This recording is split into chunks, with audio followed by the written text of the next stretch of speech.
Huh, mau ke pasar tradisional aja pakai nyuruh aku mandi lagi. Ngapain coba? Entar kan bau juga, gerutuku saat keluar dari kamar mandi. Udah belum? Lama banget mandi aja, protes Dio. Udah. Aku ambil dompet dan HP dulu. Aku langsung menuju nakas di samping tempat tidur. Kubuka laci paling atas dan mengambil HP dan dompet. Aku tunggu di depan. Padahal tadi aku udah nunggu di motor, kamu mandi lama banget gak keluar-keluar. Cepetan. Iya. Gak sabaran banget sih. Aku mengunci pintu rumah lalu menaiki motor Matic Scoopy milik Dio. Kirain aku motor kamu tuh motor laki kayak Ninja atau CBR. Ternyata cuma Matic, komenku saat sudah di atas motor. Dio melajukan motornya dengan santai. Sambil menikmati pemandangan sekitar rumah, banyak ibu-ibu yang senam di lapangan. Banyak juga anak muda yang lari pagi sambil ada yang pacaran juga.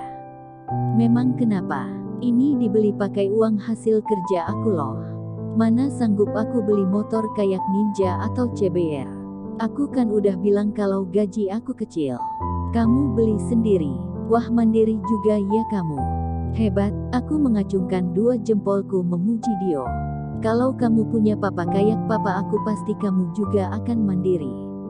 Tapi setidaknya kamu dikasih izin tinggal di apartemen papa itu udah enak sih menurut aku. Iya, itu juga karena mama yang minta. Lumayan, aku hanya perlu biaya untuk makan dan listrik saja. Yang lain papa yang tanggung. Karena itu aku bisa nabung buat beli motor ini. Mandiri ternyata Dio ini. Kalau aku diperlakukan begitu sama papaku pasti aku akan nangis. Motor Dio memasuki halaman parkir pasar tradisional. Kami tadi tidak memakai helm karena jarak pasar ini dengan rumah cukup dekat dan juga sejak tadi kami keluar masuk kampung jadi seperti jalan-jalan sore saja keliling komplek. Ayo, ajak Dio. Aku mengikuti langkah Dio. Walau tanpa make up namun aku masih bisa menarik perhatian para pedagang di pasar. Siulan demi siulan saut menyahut saat aku lewat. Aku sih sudah terbiasa, namun kalau di dalam pasar begini aku sedikit takut juga. Dio yang juga merasa terganggu melihatku menjadi pusat perhatian pun langsung menggandeng tanganku. Memberitahu pada semua yang menyiuliku kalau aku adalah istrinya. Wow, gentle banget. Ayo cepetan. Jangan kegeran. Aku gandeng tangan kamu demi kebaikanku Juk. Nanti kalau ada copet yang ngikutin kamu, aku juga yang repot. Baru saja aku memuji dia udah langsung nyesal aku. Iya, kita mau beli apa aja sih? Semuanya buat seminggu. Ayam, ikan, sayur dan juga bumbu dapur. Kamu bisa masak kan? Bisalah. Masak mah kecil, kataku dengan sombongnya. Walau mama suka beli lauk matang, tapi aku juga sering bereksperimen di dapur. Hasil masakanku lumayan kok. Baguslah kalau gitu. Aku mengikuti Dio menuju kios ayam, membeli 1 ekor ayam. Lalu ke kios ikan, membeli ikan tuna dan kembung 1 kilo. Dan terakhir ke kios sayuran membeli bumbu dapur dan sayuran pelengkapnya. Aku salut dengan kemampuan tawar-menawar Dio yang lebih hebat dari ibu-ibu pada umumnya. Hematkan segini banyak cuma habis 200.000. Pamer Dio. Iya, tapi abis dari pasar aku harus mandi lagi nih. Tadi mah aku gak usah mandi saja pas berangkat. Mana kaki aku kena cipratan becek lagi, gerutuku panjang lebar. Aku hanya melenggang santai saja sementara Dio membawakan semua barang belanjaan. Dio lalu menggantungkan belanjaan di motor. Setelah membayar parkir Dio lalu mengemudikan motornya ke arah rumah. Baru setengah jalan tiba-tiba Dio memberhentikan motornya. Kita sarapan dulu yuk, ajak Dio. Sarapan apa? Itu, tukang baksonya rame. Kayaknya enak deh. Pagi-pagi sarapan bakso. Gak salah. Tanyaku heran. Emang kenapa? Ayo kita coba.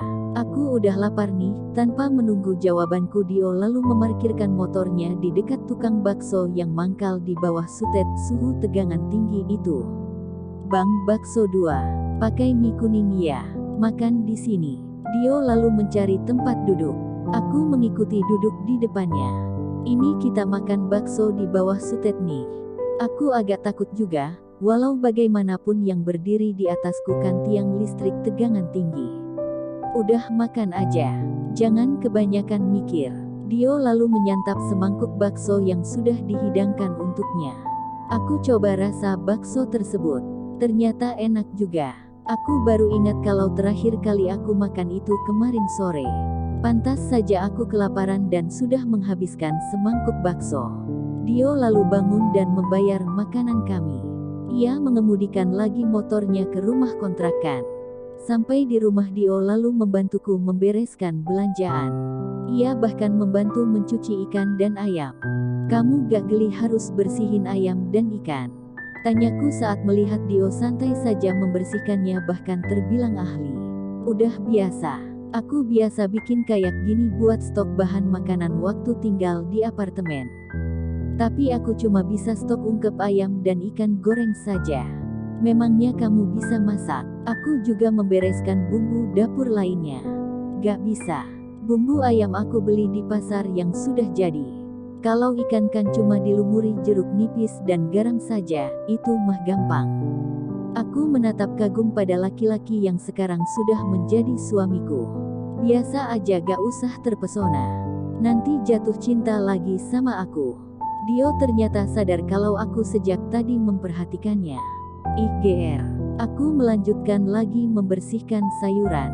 Aku berencana membuat capcay dan ikan goreng buat makan siang sekalian makan malam kami. Dio lalu memasukkan ikan yang sudah dibersihkannya ke dalam kulkas. Ia lalu duduk di meja makan memperhatikan aku masak sambil memainkan HP-nya. Dio, panggilku. Aku mau tanya sama kamu. Sambil menunggu ayam yang aku ungkep matang aku duduk di depan Dio. Nanya apa? Yang semalam gak jadi kamu tanyain. Kok tahu? Ternyata benar Dio sadar kalau semalam bukan itu pertanyaanku. Taulah, jangan suka bohong kalau gak jago. Mem, sebenarnya, waktu malam itu, kamu beneran mabuk atau sadar saat melakukan hal itu denganku? Keluar juga pertanyaan yang sejak kemarin ingin ku ketahui. Dio mengangkat wajahnya dari HP dan menatapku. Dio menghembuskan nafas beratnya. Sejujurnya, aku sadar. Kenapa kamu tidak menghentikannya sebelum semuanya kejadian? Nada suaraku mulai bergetar. Hatiku mulai dikuasai emosi. Jadi Dio sengaja melakukannya. Kalau saja ia tidak melakukannya pasti pernikahan kami tidak akan terjadi. Dan aku tetap akan suci dan menikah dengan Dewa 6 bulan lagi. Aku memang sadar tapi maaf Yu, aku tidak bisa melawan hawa nafsuku. Aku setengah mabuk dan tidak bisa mengontrol diriku. Kamu jahat Dio. Karena kamu, kita terjebak di pernikahan ini. Dan aku kehilangan Dewa. Air mataku mulai menetes tak terbendung. Tapi aku tidak menyesal Yu melakukannya. Walau kita harus terikat dalam pernikahan ini. Kamu gak usah khawatir. Aku kan tetap bertanggung jawab atas perbuatanku. Dio lalu meninggalkanku yang masih menangis di dapur. Bersambung.